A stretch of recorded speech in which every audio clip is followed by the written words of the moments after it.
En el anterior audio habíamos hablado, siempre hablando del altar, el altar que está en función de la liturgia, es decir, del culto a Dios, y que se fue apartando, se lo colocó en el ábside, en las palabras de la consagración, eh, en latín se recitaba la plegaria en baja voz, es decir, que lo que en definitiva se veía era de la consagración la elevación del pan y del vino, la elevación de las especies eucarísticas para la adoración. Eso ya estamos hablando de ya avanzado el tiempo. Estamos digamos, en el siglo XI, por el año 1000 más o menos.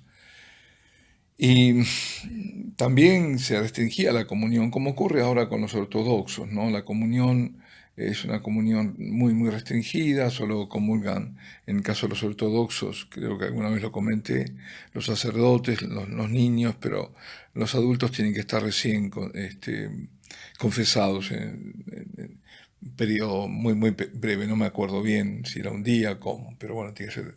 Entonces, no comulgan eh, por, por para demostrar de esa forma la, la sacralidad, ¿no? Y hacer consciente de qué es la Eucaristía, quién es la Eucaristía. Y lo único entonces que quedaba es fundamentalmente la comunión de tipo espiritual, visual, en la elevación. ¿eh? Eso me refiero ahora no a los ortodoxos porque ellos lo hacen en el iconostasio detrás, no se ve la consagración. Pero la elevación, esa es la sustitución, ¿no? Eh, de la comunión sacramental, digamos. Y es cuando empieza a exaltarse así la adoración eucarística. Estamos hablando, repito, al año 1100. El sagrario es colocado además sobre el altar, creo que esto lo comentábamos, en el centro, donde se exalta la presencia del Señor, que es el que hace al altar y a la iglesia misma. Bueno, pues bien, lo importante es que quien convoca es Dios, no es el pueblo reunido que se autoconvoca, el que hace a la iglesia, sino es Dios que convoca al pueblo y hace a la iglesia, es decir, el mismo Dios. Por eso, además, esa posición importante, destacada y visible del sagrario que con la reforma litúrgica se quitó, ahora se ha vuelto en muchos lugares, pero se había quitado e incluso apartado. Bueno, incluso hay santuarios y nuevos donde no está el sagrario ahí. Por ejemplo, en Fátima, la nueva iglesia de la Santísima Trinidad, ahí no está el sagrario. Uno lo busca, no lo encuentra por ningún lado. No encuentra la lucecita, ¿no es cierto?, de la presencia. ¿Por qué no está ahí? Y eso es un error, eso tiene que volver a la centralización, a centralizarlo. Y por otro lado, lo mismo, ¿no? La reforma litúrgica quiso hacer del altar mesa, es decir, volver, ¿no?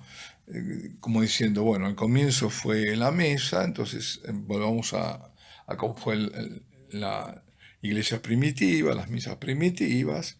eh, claro, pero por un lado no fue tan así. Primero que no se tenía la comprensión que se fue adquiriendo con el tiempo. Y esto entonces constituye el arqueologismo, es decir, lo antiguo por antiguo en sí mismo. Es curioso porque en esas ciertas cosas sí van al arqueologismo, pero en otras no, es decir, no se respeta la tradición. Se va a eso supuesto que fue así, pero que tampoco fue en realidad. Y vamos a ver por qué no fue. O lo fuimos viendo, mejor dicho, porque los primeros altares son de las primeras épocas también. Aunque no hayan quedado y esto se fue comprendiendo y tempranamente que la mesa no era tal, sino que era el altar, porque allí se celebraba el misterio del sacrificio redentor del Señor. Pues ahora del sacrificio se quiere volver a la mesa de una cena, cuando Jesús le había dado precisamente en esta última cena suya en la tierra otro significado totalmente nuevo. Es decir, aunque sea dentro del marco de escena judía pascual es totalmente renovada, totalmente nueva, es decir, es absolutamente algo nuevo, es otra la dimensión, ¿no? Ya no es una comida, es simplemente es el que se está dando sacramentalmente. Y ya no es la vieja alianza, sino la nueva y eterna alianza, ¿eh? Entonces, pues bien, esto también hay que volver a ponerlo en su lugar, ¿no?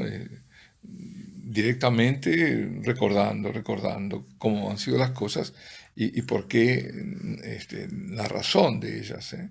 Esto es como la comunión en la mano, ¿no? La comunión en la mano también, es decir, sí, hubo una mayor comprensión y por eso se dejó en la mano. Incluso fue penalizada la comunión en la mano desde temprano, ¿eh? Estamos hablando del siglo VII, por ejemplo. Y ya después ya fue en la boca y de rodillas. Y eso por 1000 años y ahora de golpe se quita. Entonces por eso digo, cuando conviene se vuelve atrás de todo, pero se quita una tradición y se olvida que hubo una mayor comprensión del misterio, ¿eh? Así que por eso no, digamos, tenemos que tener mucho cuidado, mucho cuidado. Estas cosas no son de poca monta, todo esto es muy importante porque tiene consecuencias y las vemos, que es la desacralización de la Eucaristía. Ese es el final del cuento, ¿eh? Bueno, ahora vamos a otro tema. A las posiciones durante la Santa Misa, que también esto se lo trae. ¿Por qué? Porque hay mucha confusión, se ha vuelto a veces caótico, no se sabe cuándo hay que ponerse de pie, cuándo hay que arrodillarse, en fin. Lamentablemente también esto, ¿no? Porque a las personas que se quieren a veces arrodillar y los demás no se arrodillan, les dicen, bueno, no se arrodillen, no hay que arrodillarse porque están rompiendo la unidad, porque no están demostrando la comunión con los gestos. Bueno, pero ¿quién rompió la unidad antes? Esta es la pregunta que hay que hacerse, ¿no? Porque ahora resulta que se rompe la unidad y justamente siempre las excusas, bueno, o lo que sea, no son excusas, pero las razones que se dan van siempre en desmedro de darle adoración al Señor o gestos de adoración. En vez, qué casualidad, todos los tiros van para el mismo lado, ¿eh?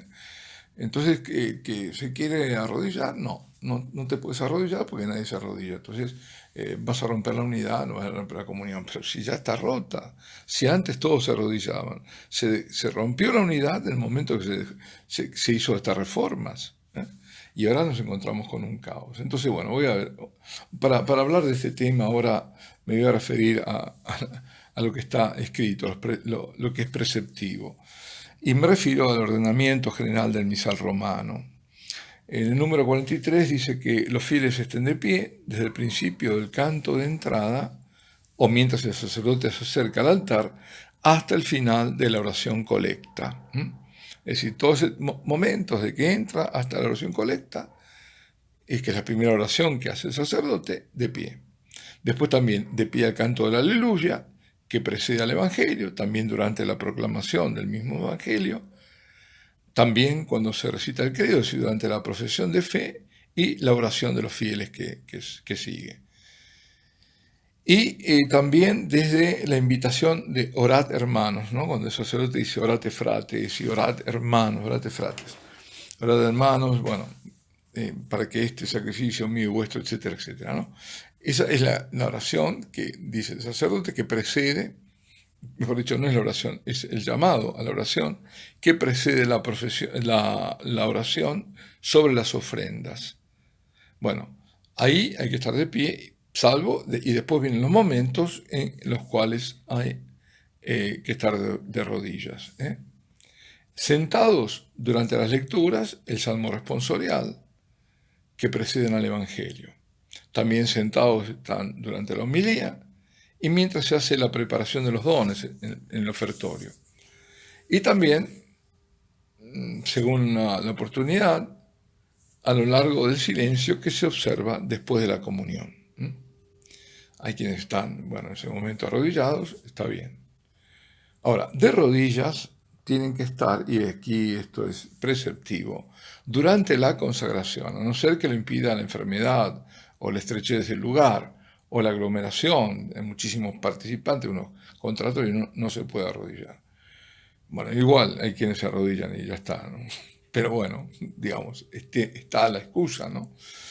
Y los que no pueden arrodillarse en la consagración harán una profunda inclinación, dice el ordenamiento general del misal romano, mientras el sacerdote hace la genuflexión después de ella. Y dice después corresponde, no obstante, a la conferencia de los obispos, según la norma del derecho, adaptar los gestos y posturas descritos en el ordinario de la misa, según la índole y las razonables tradiciones de cada pueblo. Bueno, ¿qué es esto de razonables? Aquí empiezan estos términos un poco difusos o ambiguos que entiende cada uno por razonable, que entiende por tradición, la tradición desde cuándo, porque si la tradición es después del posconcilio, esa no es la vieja tradición, ¿no es cierto? Y si la gente empezó a dejar de comulgar en la boca y lo hace de pie en la mano, no se puede, tampoco yo creo, ¿no? Arguir de que hay una tradición de hacerla de pie, cuando no es la forma normal, eso ha sido un indulto. La forma normal es, repito, de comulgar de rodillas y en la boca. Bueno, entonces, claro, también está el tema de las conferencias episcopales, es decir, la conferencia de los obispos, que es una figura nueva, no tiene una tradición, ni está en las escrituras, y que ha hecho también, que ha tenido como efecto, aunque no querido, pero secundario y evidente, que se ha roto la unidad en la iglesia. Antes en la iglesia era una sola, en general la liturgia, había otras liturgias, pero muy pocas, pero ya aprobadas y antiguas, y que tampoco diferían mucho, y además con una sola doctrina, una sola fe, una sola moral. Y hoy las cosas empiezan a ser diferentes. Y si estamos rompiendo la unidad de la iglesia, esa es la unidad que tenemos que cuidar. Porque la iglesia, en las características, las notas características, que es una, santa, católica, apostólica. Rompemos la unidad, se rompe la catolicidad y se resquebraja la iglesia. Bueno, entonces, perdón por todo esto, pero bueno, siento decirlo. Eh, Dice también, allí donde sea costumbre, esto es importante, donde sea costumbre, dice, que el pueblo permanezca de rodillas desde que termina la aclamación del santo, es decir, lo que se hacía antes, termina la aclamación del santo, santo, santo, santo, el Señor Dios del universo, termina, y hasta el final, y ahí empieza el prefacio, empieza toda la plegaria eucarística con su prefacio. Bueno, desde el santo que termina hasta que termina la plegaria eucarística, ahí entonces era lo que se hacía. Toda la plegaria. ¿Dónde termina la plegaria? Termina en el amén, termina en el amén, termina después la doxología por Cristo, con Él y en Él, y a ti Dios Padre Todopoderoso, etcétera, y que responde la asamblea, amén, ahí es cuando se ponían de pie, es decir, toda la plegaria. Ahora lo que suelen hacer es que apenas se dice, este es el sacramento de la fe o el misterio de la fe, ya se ponen de pie. Pero era todo eso. Y también se arrodillaban antes de la comunión, cuando el sacerdote dice, este es el Cordero de Dios. Dice entonces el ordenamiento del misal romano que donde esa costumbre existía, es loable que dicha costumbre se mantenga. No vemos que lo dice todo con mucha suavidad, pero en el fondo eso era lo mejor. Y eso es lo que se debería mantener. Y incluso si se perdió, recuperar. Esta es mi opinión, ¿no? ¿Para qué? ¿Por un arcaísmo, por buscar algo de atrás? No.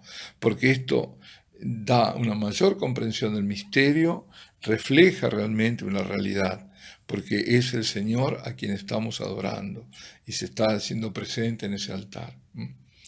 Es fundamental la adoración, por eso, porque uno de los propósitos es ir a adorar a Dios en la Santa Misa. Bueno, dejamos aquí, yo creo que es más que suficiente, y alabado sea Jesucristo, sea por siempre bendito y alabado.